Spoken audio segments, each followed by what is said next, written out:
বন্ধুরা, আজকে আমি আমার বাগানের ছোট বেগুন গাছের পরিচর্যা করব সার প্রয়োগে। তো সম্পূর্ণ ভিডিওটি আমার সাথে থেকে দেখে নিন কিভাবে সার বানিয়েছি। সাথে না থাকলে কিছুই বুঝতে পারবেন না বন্ধুরা।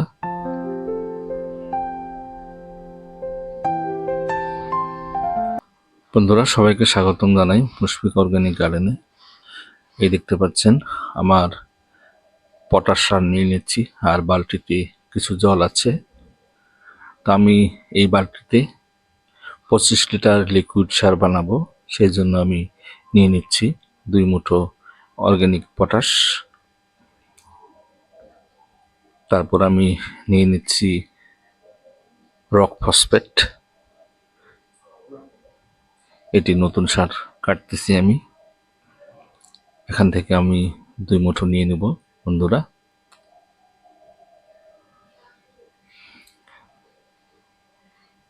দেখতে পাচ্ছেন এটি পাউডার ফর্মে থাকে। আমার 1 মুঠো হয়ে গেল। তারপর আর 1 মুঠো দিয়ে দিচ্ছি আমি বন্ধুরা। তারপর আর 1 মুঠো দিয়ে দিলাম। তো আমার 2 মুঠো পটাশ, 2 মুঠো ফসফেট সার হয়ে গেল। তারপর আমি এখন দিয়ে দেব সিউইড। এটি একটা মাইক্রোনিউট্রিয়েন্টস, দেখতে পাচ্ছেন। তারপর আমি দিয়ে দেব 4 চামচ হিউমিকান ফুলভিক অ্যাসিড 98।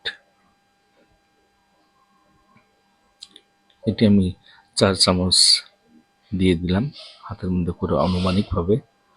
তো এখন আমি এই সারগুলো সকালবেলা আমি ভিজিয়ে রাখতেছি। আমি বিকালবেলা এই সারগুলো ব্যবহার করব, কারণ এগুলো একটু শক্ত সার হয়, গ্রানুলস আকারে থাকে। তো সেই জন্য আমি ভিজিয়ে রাখার জন্য রেখে দিলাম। তো আমার এখন বিকেল হয়ে গেছে। তো আমি সারগুলো সব নিয়ে নিলাম। এখন আমি এই হাতের দ্বারা কচলে কচলে এই সারগুলো ভালোভাবে গুলিয়ে নিচ্ছি, যাতে করে একদম জলের সঙ্গে মিশে যায়। তো আপনারাও এভাবে জলের সঙ্গে মিশিয়ে নেওয়ার চেষ্টা করবেন হাত দিয়ে কচলে কচলে। বন্ধুরা, আমি আজকে এখানে কোনো নাইট্রোজেন জাতীয় সার ব্যবহার করিনি, কারণ কিছুদিন পূর্বে আমি এই বেগুনের চারাগুলো রোপণ করেছি, তখন আমি নাইট্রোজেন সার ব্যবহার করেছিলাম। তো বন্ধুরা, আজকে শুধুমাত্র মাইক্রোনিউট্রিয়েন্টস একটা, ফসফেট এবং পটাশ, এই 3টি সার ব্যবহার করব।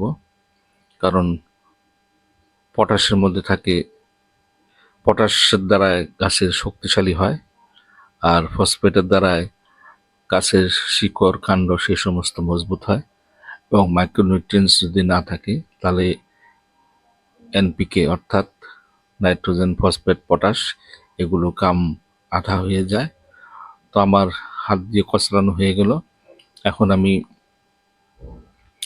এই বালতি ভরে জল নেব। দেখতে পাচ্ছেন আমি বালতিটি পুরো ভরে দেব। তো বন্ধুরা, আমি তখন কিভাবে সার বানিয়েছিলাম রোপণ করার টাইম, ওই চারাগুলো আমার ভিডিওতে দেওয়া আছে।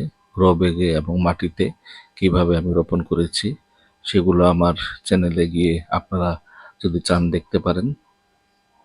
সেই সার সম্পর্কে আর আজকে এখানে আলোচনা না করি, কারণ লম্বা ভিডিও হয়ে যাবে।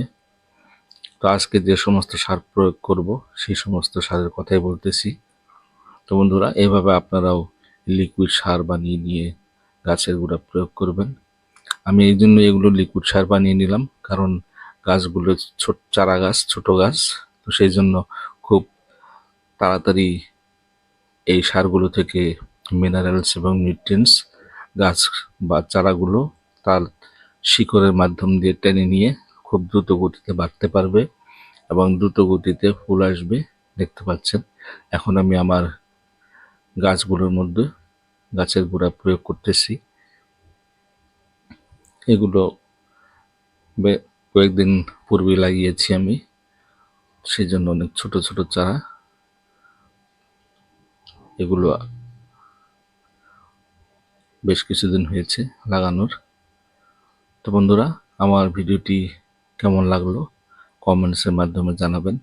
নতুন বন্ধুরা যিনারা সাবস্ক্রাইব করেননি ওনাদের কাছে আবেদন রইল আমার চ্যানেলটিকে সাবস্ক্রাইব করার জন্য, এবং পুরানা বন্ধু যিনারা আছেন ওনাদের সবাইকে ধন্যবাদ জানাই। আপনারা যে সমস্ত কমেন্ট আমাকে ভালোবাসা দেন। তো বন্ধুরা, সবাইকে ধন্যবাদ।